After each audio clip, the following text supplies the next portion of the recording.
Et le management, la première des clés pour le management, c'est de se poser la question, quelle est mon équipe ? Il faut faire prendre conscience au manager qu'il a au moins 2 équipes. L'équipe des personnes qui dépendent de lui, mais surtout l'équipe de ses pairs, avec lesquels il va travailler sur le cadre, sur les intentions, sur les ambitions qu'il va donner à son équipe. Et ce manager, il aura 2 rôles dans ces 2 équipes.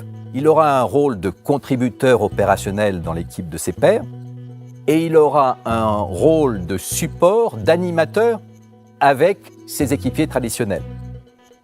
Et nous avons pu démontrer qu'en mettant en place ce type de modèle qui revient à mettre la décision au plus près de l'action, nous pouvions retrouver à la fois la réactivité, à la fois la flexibilité. Les agents de production, il faut aller plus vite et on vous démontre que ça marche.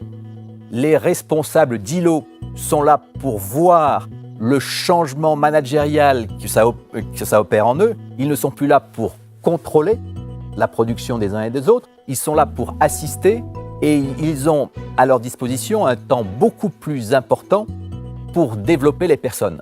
Donc, ils prennent à travers ce nouveau modèle managérial toute une dimension qu'ils avaient perdue dans une approche beaucoup plus mécanique du management. Le deuxième point que nous regardons de façon très précise, c'est notre capacité d'innovation. Nous, on mesure chez Michelin l'innovation à travers le nombre d'idées de progrès qui sont proposées par nos équipes et par nos salariés. On s'aperçoit que revenir à travers la responsabilisation aux personnes, au développement des personnes à travers cette responsabilisation qui est à la base du développement durable de l'entreprise. Puis le troisième, et qui est pour moi est clé pour une entreprise comme la nôtre, c'est la croissance. À travers ce nouveau modèle organisationnel, ce que nous poussons, c'est une croissance qui redevienne au niveau de la croissance que nous avons connue il y a quelques dizaines d'années. Quels conseils pourrions-nous donner à une entreprise qui se lance dans une organisation similaire? La première des choses, c'est de dire attention, n'essayez pas de plaquer le modèle Michelin ou le modèle de n'importe quelle autre entreprise sur ce que vous allez faire.